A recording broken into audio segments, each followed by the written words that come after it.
মূলম ভূমনে সাহা ইয়েসু স্নানম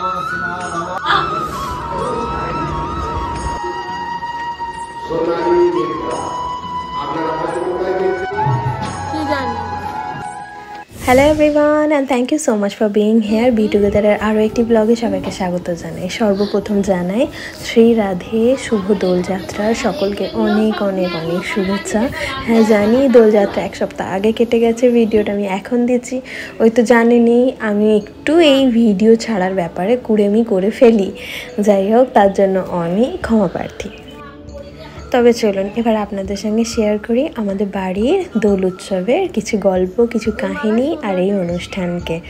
তবে আমি একটু ব্যস্ত হয়ে পড়েছিলাম, মাঝখানে আমার ফোনটা অন্যজনের হাতে দিয়েছিলাম ছোট ছোট ভিডিও একটু নিয়ে যাতে আমায় দিতে পারে সেই জন্য। আর আমিও মাঝখানে যতটা পেরেছি একটু আধটু ভিডিও নিতে পেরেছি। তবে আগের বছরের যে ভিডিওটা ছিল সেটাও আমার ছাড়া আছে, আপনারা চাইলে দেখতে পারেন। আমি ডেসক্রিপশন বক্সে তার লিঙ্ক দিয়ে রাখবো, আপনাদের ভালো লাগলে একবার দেখে আসতে পারেন। আগের বছরও পুজো হয়েছে, এবছরও হয়েছে। যতদিন পারবো উপরওয়ালা যতদিন সময় দেবে আমরা এই পুজোটাকে কন্টিনিউ করার চেষ্টা করব, কারণ এই পুজোটা আমাদের পরিবারের বাৎসরিক পুজো আর এটা হচ্ছে আমাদের প্রতি বছর হয় আর আমাদের প্রতিষ্ঠিত বিগ্রহ। তবে যেমনটা বলা হয় যে একদম পূর্বপুরুষ ধরে যেমন দাদু ঠাকুরদা তার ঠাকুরদা সেই আমল থেকে কিছু একটা পুজো চলে আসছে, আমাদের এই পুজোটা সেরকম ব্যাপার নয়। তবে হ্যাঁ, আমার দাদু বেঁচে থাকাকালীন এই পুজো আরম্ভ হয় আর এই পুজোর মেন উদ্যোক্তা আমার মা। তবে আমার মা বাবা দুজনেই মিলে এই পুজোর উদ্যোক্তা। আমার বাবার জেনারেশন থেকেই পুজোটা আরম্ভ হয়। তবে এটাও নয় যে আমার জন্মের আগে থেকে, তাও নয়, আমার জন্মের পর থেকেই, মানে আমার জন্মের প্রায় অনেকটা পর থেকেই হয়তো হবে। তবে হ্যাঁ, তখন আমার মোটামুটি জ্ঞান হয়ে গেছে, এরকম হয়তো 5-6 বছর বয়স হবে এমনটা, তবে ঠিক মনে নেই। আমরা নিজেরাও বলতে পারবো না এই পুজোটা আমরা কত বছর ধরে চালিয়ে আসছি, আমার বাবা কত বছর ধরে চালিয়ে আসছে। আসলে গোনাগুনতির কোনো ব্যাপার থাকে না এখানে। তবে এরপর আমরা চেষ্টা করব, যেহেতু আমার বাবার জেনারেশন থেকেই পুজো আরম্ভ হয়েছে, যাতে এটা লং আমরা টেনে যেতে পারি আর এর পরের জেনারেশন এসে যেন বলতে পারে হ্যাঁ এটা আমাদের পূর্বপুরুষের পুজো, যেটা এখন আমরা বলতে পারছি না, কারণ যেহেতু আমাদের আমল থেকে এটা শুরু হয়েছে। তবে যাই হোক, এখানে এটা যেটা হচ্ছে এটা নারকেল নাড়ু। তবে এটা আমার দিদি সুপ্রিয়া, এর বিয়ে হয়ে গেছে মেদিনীপুর। এ আমার নিজের দিদি, মানে আমার নিজের জেঠুর মেয়ে, বড় মেয়ে। এই হচ্ছে আমাদের বাড়ির বড় মেয়ে আমাদের এই ফ্যামিলির মধ্যে। তো ও হচ্ছে সুপ্রিয়া, আমার ডাক নাম রিয়া, আর আমার খুড়তুতো জারতুতো এক কাকা আছে তার মেয়ের নাম প্রিয়া। তবে এই যে এ হচ্ছে প্রিয়া। তবে এখানে একটা মজার বিষয়, আমার দিদিকে মানে সুপ্রিয়াকে সবাই সুপ্পা বলে ডাকে, এই নামেই কিন্তু ও পরিচিত। তবে যাই হোক, পুজোর জোগাড় যাতে এখানে হচ্ছিল আর দিদি নারকেল নাড়ু ভীষণ সুন্দর বানায় আর ওর হাতের বাঙালি ঘরোয়া রান্না আমার মনে হয় না খুব একটা কেউ কম্পিটিশান করতে পারবে বলে, তার ওপর মেদিনীপুরের টাচ। যাই হোক, পুজো আরম্ভ হয়ে গেছে। সকালে 11টার মধ্যে মুহূর্ত ছেড়ে দেবে এরকম কথা ছিল, সেই জন্য তার আগেই পুজোটা করা আমাদের আরম্ভ হয়ে গেছে, কারণ আমাদের হোমযজ্ঞের ব্যাপার আছে। তো চলুন পুজোটাকে একটু আমরা দেখি। এখন সর্বপ্রথম আমাদের মা মনসার থানে, মানে একদম বাস্তু মনসাকে প্রথম পূজা করতে হয়। তো সেখানে এসে সেই পূজা পাঠ চলছে। তারপরে আমরা এখানে যে এসেছি এটা হচ্ছে আমাদের বারোয়ারি কালীতলা মাঠ। এখানে পুজো দিতে হয়, রং আবির ফুল মালা ধূপ যেভাবে পুজো হয় সেরকম। তারপর বাড়ির বিগ্রহকে পুজো করতে হয়, আমরা তো এইভাবেই করে এসেছি। তো এরপর আমরা সোজা যাবো আমাদের বাড়ির ওখানে। তবে এখানে 3টে জায়গা আছে, 3টে বিগ্রহ ছিল। শিব মূর্তি ছিল, ওদিকে মায়ের ঘর ছিল আর মাঝখানে মায়ের বেদি, কালী মায়ের বেদি। তারপর এখানে আসার পর এবার পুজো আরম্ভ হয়ে গেছে। বাবা মা সবাই সংকল্প করবে, আমিও সংকল্প তো করবই, এবং হোমের সময় আমাকে প্রয়োজন।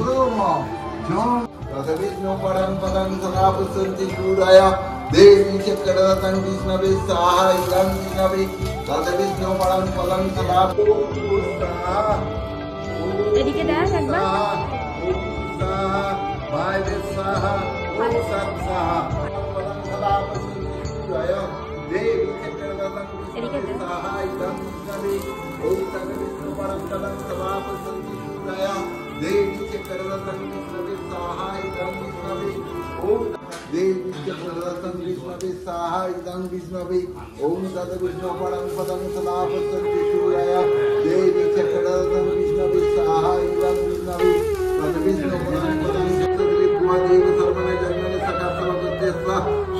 রং দাসী শ্রী শ্রী ভগবান রাধা গোবিন্দ পূজা কর্ম হাম কর্ম করিছে ওম ইদং কর নানা দেব দেবী বিষয়ে পূজা কর্ম করিছে ওম মিষ্টান্ন ব্রহ্মণে সাহা ওম মুচাফল ব্রহ্মণে সাহা ব্রহ্মণে সাহা।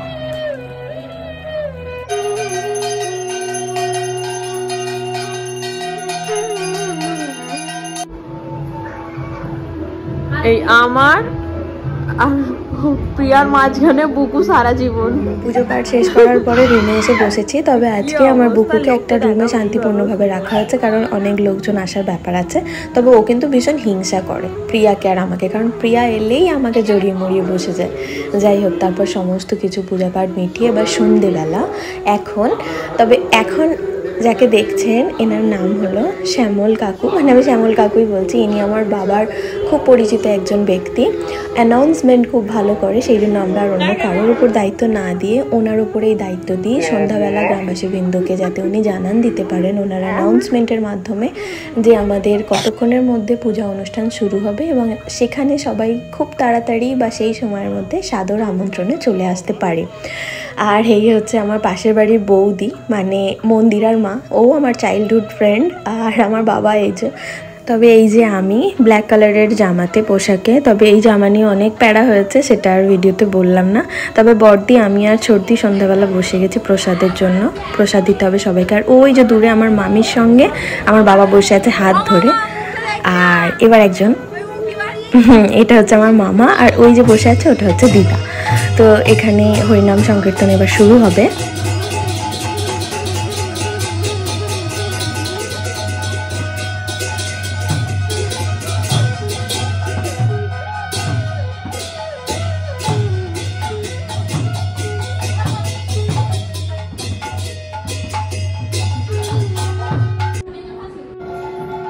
আমি প্রসাদটা দিতে দিতে অনেকটা ক্লান্ত হয়ে গেছিলাম বলে বোনকে এখন বসিয়ে দিয়েছি।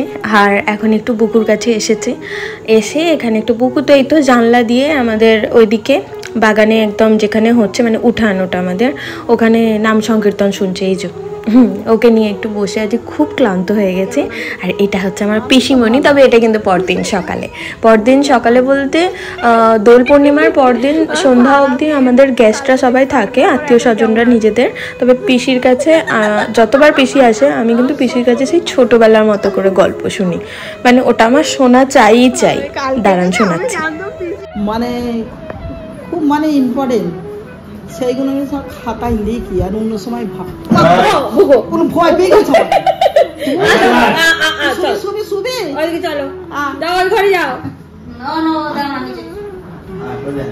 সেই সব কথাগুলো খাতায় লিখি, অন্য সময় পড়ি, কিন্তু খুব বাস্তবের সঙ্গে জীবনের সঙ্গে মিলি যায়। তবে ইনি আমার নিজের পিসি, মানে আমার বাবার তুলনায় কিন্তু অনেক সিনিয়র, অনেক বড়। তবে উনি কিন্তু সাবেকি মানুষ, ওনার কথাবার্তায় কিন্তু পুরোনো দিনের ধাঁচ আর টোন আছে। কারোর ভালো না লাগলে তাতে আমার কিছু করার নেই, কিন্তু আমি এইভাবেই অভ্যস্ত। তো চলুন পিসির থেকে এবার একটু গল্প শুনি। তবে উনি কিন্তু যথেষ্ট শিক্ষিত এবং মার্জিত। আজকে শুনবো চিত্রগুপ্তের গল্প। খোকাটা গরু চড়াতে যাচ্ছে, ছোট একটা ছেলে, রাজা বেড়াতে বেরিয়ে। খোকা কোথা যাচ্ছিস? বলে এই তো আমি মানুষের বাড়ির চাকরের কাজ করি, গরু মারতে যাচ্ছি। না আর কি করিস? বলে আর কি করি, আর একটা কাজ করি, হাত দেখার কাজ করি। কি দেখা? হাত দেখার কাজ করি। আচ্ছা। তা বলে হাত দেখার কাজ করিস মানে তাহলে জ্যোতিষীর কাজ করিস? বলে হ্যাঁ। তুই যে কালে জ্যোতিষীর কাজ করিস, তুই যা পারে করিস কর, যার পারে দেখিস আর না দেখিস জানিনি, তুই আমার হাতটা দেখতো বাবু। রাজা মশাই আপনার হাত দেখবো আমি? বলে হ্যাঁ দেখ না, অসুবিধে কোথা? বলতে হাতটাকে দেখি, বলতেছে আপনার 24 মিনিটের মধ্যে মৃত্যু আছে। বলে সে কি রে? আমি এই রাজ্যের রাজা, রাজত্ব পরিচালনা করি, ছেলে আছে, বউ আছে, নাতি, আমার সংসার আছে, আর আমি 24 মিনিটের মধ্যে আমার মৃত্যু? বলে হ্যাঁ। তো বলো যে তুই ভালো করে আমার হাতটা দেয়, তখন বলে তোমার 14 মিনিটের মধ্যে মৃত্যু। বলে এই তো বললি 24 মিনিট, তাহলে আর 10 মিনিট গেল কোথা? বলে তুমি যে আমার সাথে এতক্ষণ কথা কইলে তো 10 মিনিট বেরিয়ে গেল, তাহলে 14 মিনিট তোমার মৃত্যু আছে। আবার বলতে যে খোকা তুই বললি, তোর কথাটা আমি বিশ্বাস করতে পারিনি। পিসি ভাগ্নির গল্প এভাবেই চলবে। তবে এই যে আমাদের পুজো পাঠের কিছু ছবি আমি এখানে শেয়ার করলাম। তবে পুজো যেন আমাদের প্রতি বছর এইভাবেই কাটে, আবারও আপনাদের সঙ্গে যেন আগের বছর শেয়ার করতে পারি আমাদের পুজোর কিছু মুহূর্ত। আপনারা সবাই আমাদের আশীর্বাদ করবেন। তবে এই পূজাতে আমি আর মা অনেক শাড়ি পেয়েছি, তার মধ্যে আমি স্পেশালি একটা শাড়ি পেয়েছি। সেই শাড়িটা খুব কাছের একজন মানুষ আমায় দিয়েছে, এই যে। আর এই শাড়িটার কালার আর ডিজাইন অসম্ভব সুন্দর, তাকে আমার অনেক ধন্যবাদ এই শাড়িটা আমাকে উপহার করার জন্য। চলুন তাহলে ভিডিওটা শেষ করি, দেখা হবে আবারও। আপনারা সুস্থ থাকবেন, ভালো থাকবেন।